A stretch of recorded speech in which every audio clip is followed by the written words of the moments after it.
Here is a strict rewrite with no added details and no changes to meaning-only wording and flow. Just it. The rope groaned in the morning wind. 1946. Marcus Garvey Park. 6:23 a.m. An elderly woman walking her dog noticed something hanging from the old oak tree near the park's north entrance. At first, she thought it was clothing someone's laundry caught in the branches. When she moved closer, she began screaming. The NYPD arrived at 6:47 a.m. Detective Robert Walsh reached the tree first. What he saw made him stop short.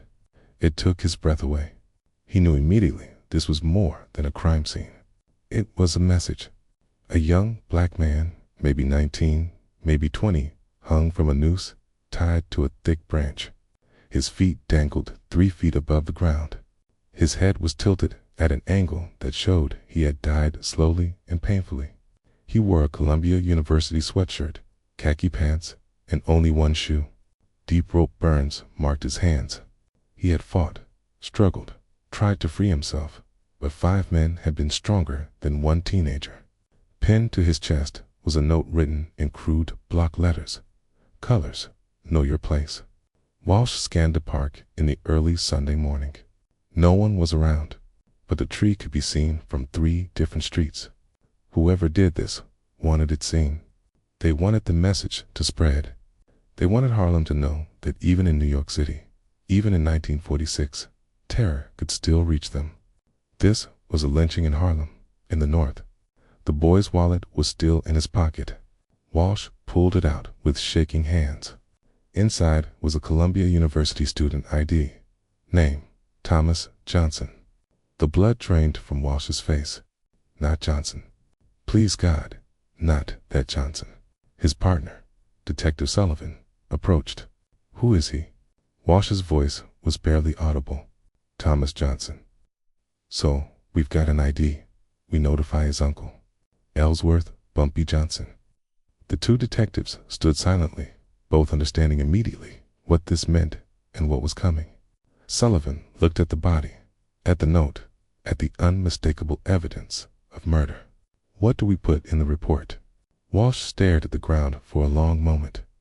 He thought about his 20 years on the force, about the oath he had taken, about justice, the law, and everything he was supposed to stand for. Then he thought about reality. 5 white men had lynched a black teenager. Even if he arrested them, even if he identified them and brought charges, no jury in 1946 would convict them. The system would fail, as it always did. Suicide, Walsh said, at last. Sullivan looked at him. Suicide, Walsh repeated, his voice firmer. We write suicide. We file it. We notify the family. And then we stay out of whatever happens next. You think Bumpy Johnson.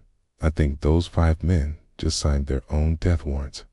And I think the best thing we can do is look the other way. Sullivan said nothing, then nodded. Suicide. Understood. They cut down Thomas Johnson's body, loaded it into the coroner's van, completed the paperwork, and waited for the storm they knew was coming. Thomas Johnson was 19 years old, a first-year student at Columbia University, pre-law. He wanted to be a civil rights attorney. He wanted to fight injustice in courtrooms, not on the streets. He was brilliant and quiet, wore thick-rimmed glasses, and carried books everywhere. His professor said he had one of the sharpest legal minds he had seen in years. Thomas lived with his mother, Ruth Johnson Bumpy's older sister, in a modest apartment on 135th Street.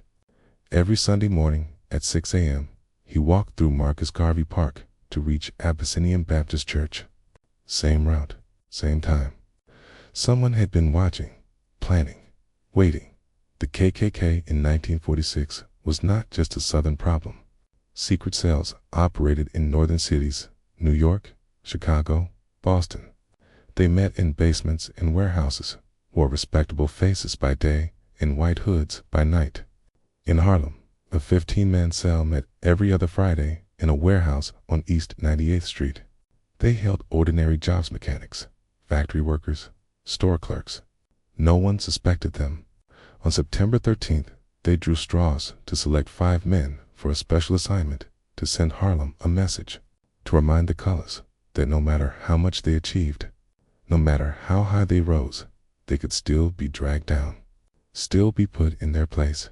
Danny Morrison, Rick Sullivan, Lou Bennett, Frank Dorsey, Charlie Ross.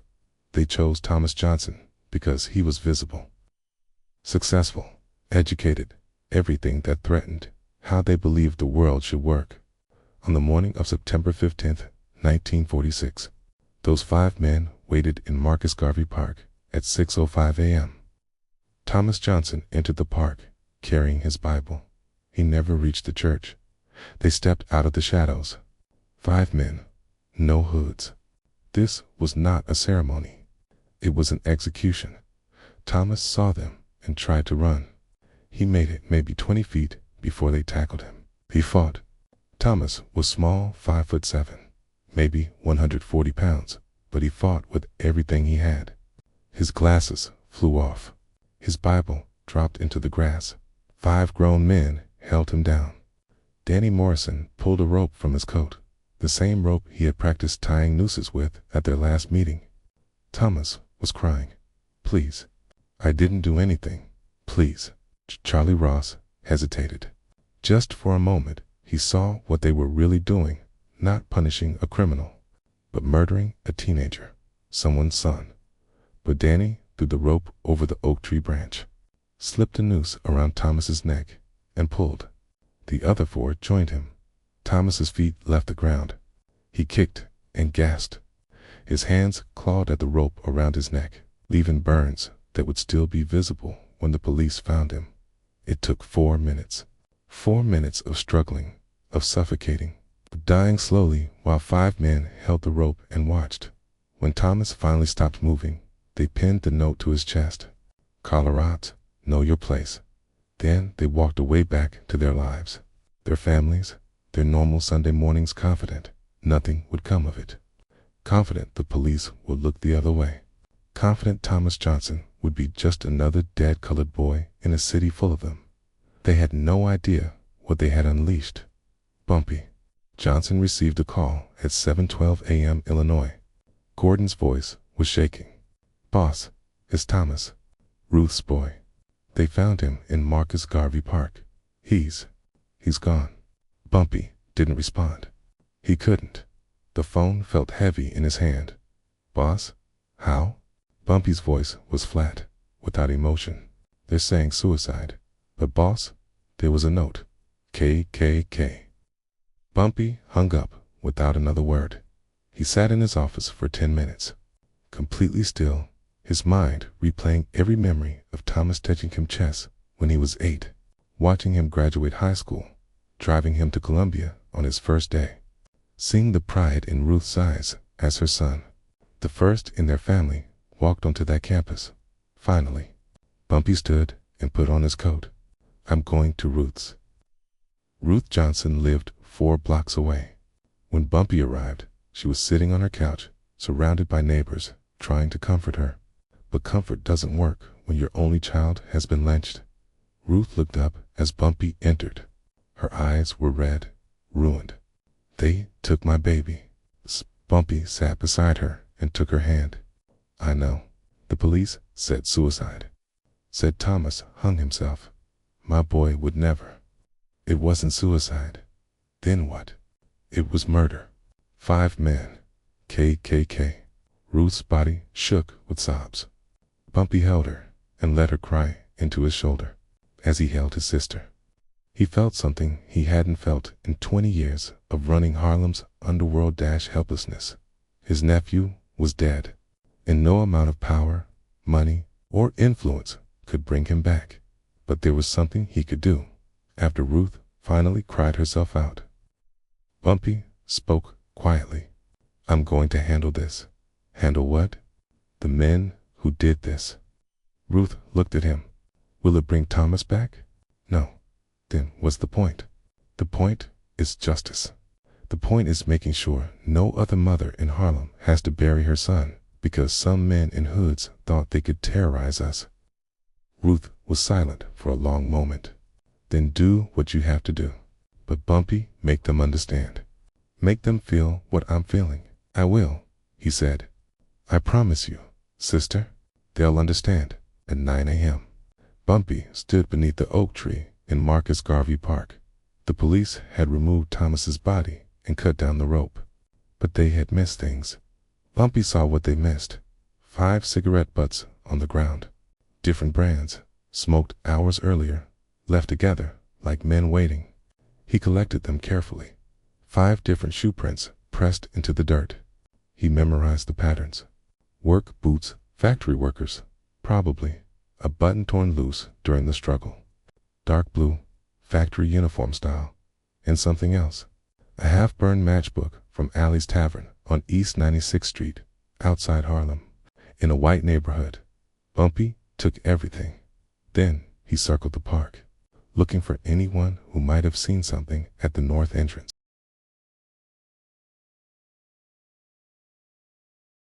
A man who slept on a park bench most nights. The kind of person people looked past, invisible. Bumpy sat beside him. Curtis stiffened. Mr. Johnson, I don't want no trouble. You won't get trouble, Bumpy said. You'll get money and protection. Just tell me what you saw this morning. Curtis glanced around nervously, then leaned in. 5 white men. They came around 5:30, before sunrise. Sat by that tree, smoking, waiting. I heard them talking, laughing about teaching some uppity Columbia Negro a lesson. Did you hear any names? Just one. The tall one with dark hair. The others called him Danny.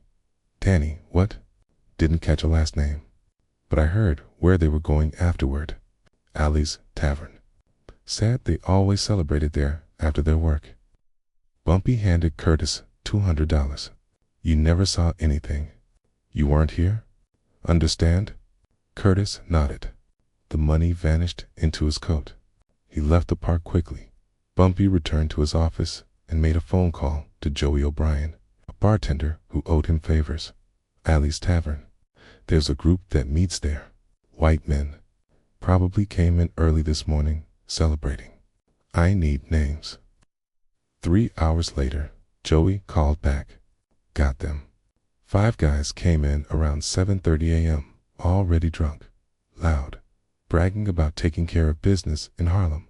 Names: Danny Morrison, Rick Sullivan, Lou Bennett, Frank Dorsey, and Charlie Ross.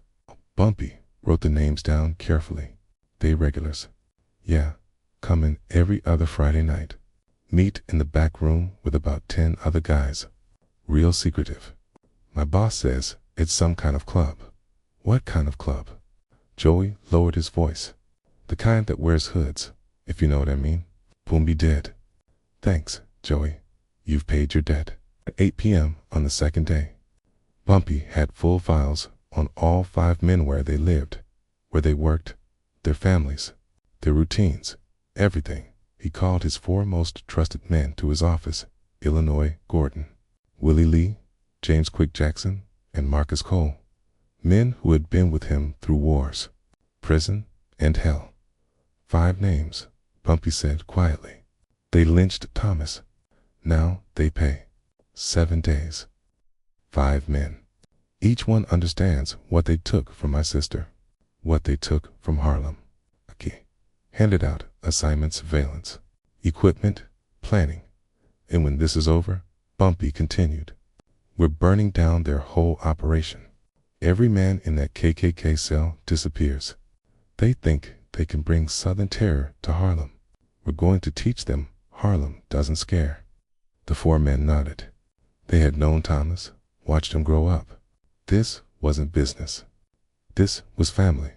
One more thing, Bumpy said. Document everything. Photographs, evidence. I want proof of what they did. So if anyone asks later, we can show exactly why these men had to pay. Danny Morrison worked at an auto repair shop in the Bronx. He lived alone in a small house with a garage. On September 17th at 8 p.m., Danny was in that garage working on his car when his world ended.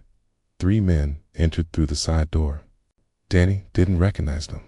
He didn't have time to react. They moved like professional silent, efficient. One hand over his mouth, the other arm twisted behind his back. Danny tried to fight. He was strong, worked with his hands, lifted engines every day. But these men knew what they were doing. They bound his hands with rope, the same type of rope Danny had used on Thomas. Willie, we threw another rope over the garage ceiling beam. Danny's eyes widened. He understood. He tried to scream through the gag, shook his head violently. His eyes pleaded, but Willie's face was stone. "You know what you did?" Willie said. "You know why we're here." They slipped the noose around Danny's neck and lifted him slowly. They let him feel the rope tighten, let him kick and struggle and feel the panic of suffocating. After 30 seconds, they lowered him and let him breathe. Danny gasped and cried. Thinking maybe they would show mercy, they lifted him again. 3 times they did this, pulling him up, letting him suffocate, dropping him just before he passed out, then lifting him again, teaching him what Thomas had felt during those final 4 minutes. On the 4th time, they left him hanging. They set up a camera and took photographs of evidence that it had happened, that justice had been served. When Danny's wife found him at 6 p.m. the next day, there was a note pinned to his chest. 1 down. 4 to go. You knew your place. Now you're in it. Harlem remembers. Thomas Johnson. Rick Sullivan was more careful after hearing about Danny. He started looking over his shoulder, locked his doors, but he still had to work, still had to go to his factory job, still had to come home to the garage where he kept his tools. On September 18th, Rick came home at 5:30 p.m. He went into the garage to fix a broken lawnmower.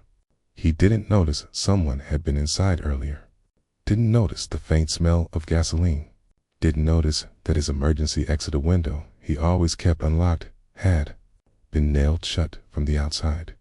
Rick worked for 20 minutes. Then he heard something behind him. He turned and saw liquid spreading across the concrete floor. His gasoline can was tipped over, though he hadn't touched it. Then he understood this wasn't an accident. Rick ran for the door and pulled the handle, locked from the outside. He spun toward the window, ran to it, pulled. It wouldn't budge. Nailed shut. Panic rose. Rick grabbed a wrench and started pounding on the door. That's when he saw it slide through the mail slot. A lit match. No. Rick screamed. The match hit the gasoline. The garage erupted in flames. Rick threw himself at the door. On the 3rd impact, the old wood splintered. He fell onto the driveway, his entire body on fire. Neighbors ran with blankets, beat out the flames, and called an ambulance. Rick barely survived. 60% of his body was covered in 3rd-degree burns. His face was melted, unrecognizable. He spent 8 months in the hospital and the rest of his life wrapped in bandages, in constant pain, unable to work, unable to live anything resembling a normal life. The fire department found a note outside the garage, pinned to the mailbox, untouched by flames. 2 down. 3 to go. You burned crosses to terrorize families. Now you know how fire feels. Thomas felt this too. Lou Bennett was a hunter. He loved the outdoors. So when he told his wife he needed to get away from the city after hearing about Danny and Rick, she understood. What Lou didn't know was that Quick Jackson and Marcus Cole had been following him for 2 days. They knew his plans before he did. On September 19th, Lou drove 3 hours upstate, parked at a remote trailhead, and started hiking into the woods. He had been walking for an hour when the sounds began. Footsteps behind him, always just out of sight. Lou turned around. Nothing but trees. He kept walking. The footsteps matched his pace. Lou walked faster. So did the footsteps. Then he heard a voice, distant, echoing through the forest. Lou, he froze. Lou Bennett. The voice seemed to come from everywhere, from the trees, from the ground, from inside his own head. You helped kill Thomas Johnson. Lou ran. He sprinted through the woods, off the trail, deep into the wilderness. For 3 days, Lou wandered through the forest. Quick and Marcus took turns following him at a distance, making sounds, leaving signs that he was being watched. They never let Lou rest, never let him feel safe. Every time Lou tried to sleep, he heard the voice. Every time he found a stream, he saw movement in the shadows. Every time he thought he was alone, he heard footsteps. By the 3rd day, Lou was broken delirious, crying, begging trees for forgiveness, talking to Thomas Johnson's ghost. Search parties found him on September 22nd, wandering in circles, dehydrated and traumatized beyond description. Doctors couldn't explain it. There were no injuries beyond dehydration. Number drugs in his system only, psychological damage so complete that Lou would spend the next year in a psychiatric facility, still hearing the voice in his dreams. In his hand was a note, 3 down, 2 to go. You hunted a boy like an animal. Now you know what it feels like to be prey. The woods, remember? Frank Dorsey was terrified.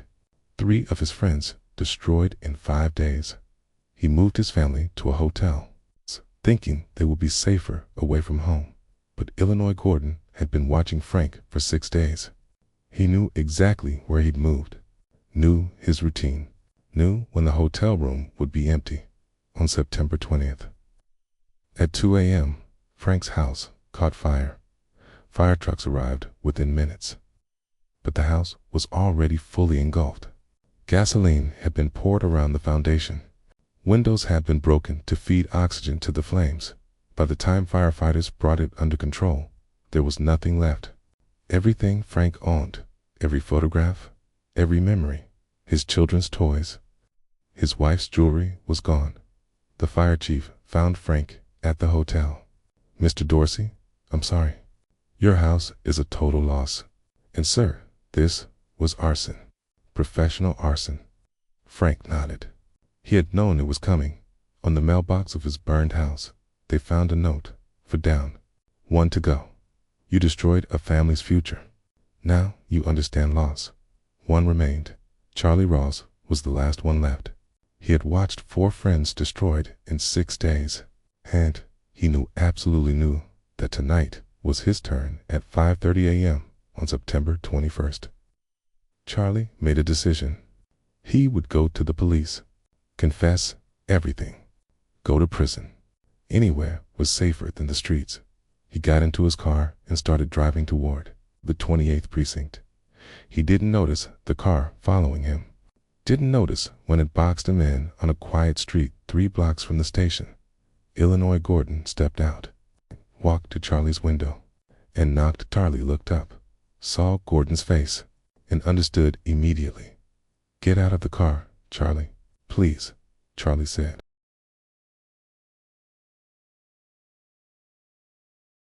Charlie stood on that street for 10 minutes. Then he drove to the warehouse at 9 p.m. on September 21st. 15 men gathered inside the warehouse on East 98th Street, the full KKK cell. Charlie told them everything. Danny hanging in his garage, Rick burning, Lou losing his mind, Frank's house reduced to ash. They gave us an ultimatum, Charlie said, his voice shaking. Disband tonight. Leave New York, or they burn this warehouse down with us inside. Some men laughed. 1 colored gangster threatening 15 of us. He's bluffing. Others weren't so sure. 5 of our men destroyed in 6 days. What so we run? We're the KKK. We don't back down. The argument escalated. Voices rose. Some wanted to leave. Others wanted to stay and fight. Finally, they voted 10 voted to stay. 5 voted to disband. The 5 who chose to leave, including Charlie, walked out immediately. You're making a mistake, Charlie said at the door. They're coming. Let them come. One of the remaining men said. We'll be ready. Charlie left, got into his car, and drove straight to the bus station, across the street from the warehouse. Hidden in the shadows, Bumpy Johnson and his 4 men watched the 5 leave. They counted. 15 went in. 5 came out, Illinois said. Bumpy nodded. Then 10 burned. T. 11:45 p.m. Key, the attack began. Willie Lee and Quick Jackson moved to opposite sides of the warehouse, K, each carrying 3 Molotov cocktails. Marcus Cole took position at the back exit. Illinois covered the front. Bumpy stood across the street, watching. At 11:47 p.m. The first Molotov smashed through a window, then another, and another. 6 bottles of gasoline and fire crashed into the building. The warehouse erupted in flames. Men inside screamed, running for exits. The front door was chained from the outside. Illinois had locked it while they were arguing. The back door burst open. 3 men ran out. Marcus Cole. Let them go. Burned, traumatized, broken.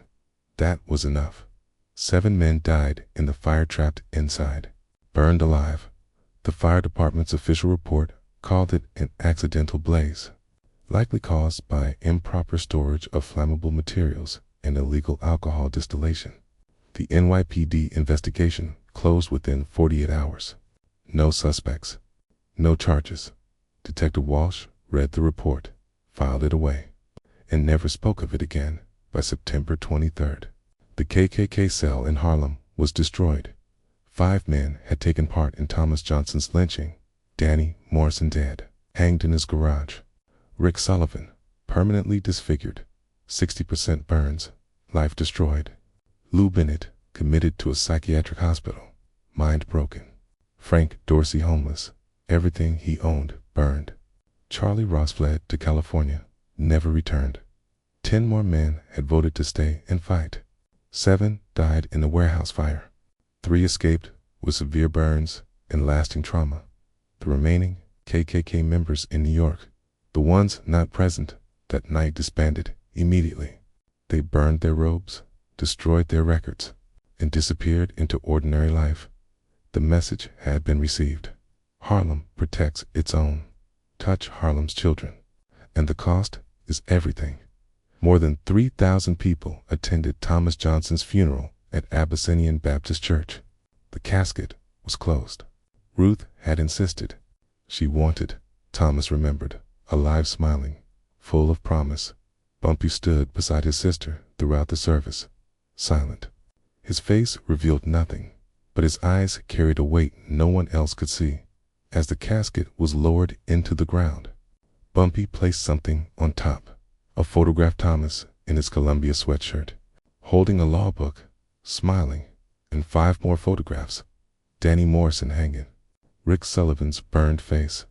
Lou Bennett being carried from the woods. Frank Dorsey's destroyed house. The warehouse in flames. Beneath them, a note. Thomas, they paid. Every man who touched you. Every man who supported them. Harlem delivered justice. Rest easy, nephew. Your mother is safe. Your neighborhood is safe. No one will do this again. I promise. Uncle Bumpy. Ruth saw the photographs and placed her hand on Bumpy's arm. Is it over? It's over. Okay. Did they understand? Did they feel what I felt? Bumpy looked at his sister. Every one of them understands loss now, understands pain, understands what it means to have everything taken away. Ruth nodded. Good. She placed a flower on the casket. My baby wanted to be a lawyer, wanted to fight injustice in courtrooms. I know, but the courtrooms failed him. The police failed him. The system failed him. I know. Ruth looked at Bumpy. So you became his justice. Yes, thank you. They stood together as the casket disappeared into the earth. As 3,000 people from Harlem said goodbye to the lawyer who would never be the future. That had been stolen in 1963. 17 years later, a reporter asked Bumpy Johnson about Thomas. About September 1946. Mr. Johnson, rumors have persisted for years that you were responsible for the deaths and attacks on 12 men in September 1946, men allegedly connected to your nephew's death. Would you care to comment? Bumpy was 61 years old, still sharp, still dangerous, but tired in ways youth never understands. My nephew wanted to be a lawyer, Bumpy said. He believed in courtrooms, judges, the law. He believed the system would protect him, and you. I believed in the law too until the law called my nephew's lynching a suicide, until the police filed it away, until the system Thomas trusted failed him completely. So you took justice into your own hands. I didn't take anything. Justice was owed. The courts wouldn't deliver it, so it came from somewhere else. But doesn't that make you just as bad as who? Bumpy snapped.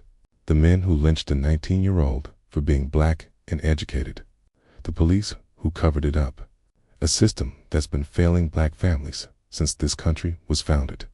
The reporter fell silent. You want to know if I regret it? Bumpy continued. I regret that it was necessary. I regret that in 1946, 1 year after we fought fascism overseas, we were still fighting terror at home. I regret my nephew died believing the system would protect him. He stood, but the men who died got exactly what they gave. They took a life. Lives were taken from them. They destroyed a future. Their futures were destroyed. That's not revenge. That's balance. Bumpy walked toward the door. One more thing, he said without turning back. After September 1946, the KKK never operated in Harlem again. Not once, since 17 years. You know why? Because sometimes the only thing that stops terror is the certainty that terror will be answered. That's not me being a criminal. That's me being what the law should have been. The reporter never published the interview, but the story lived on.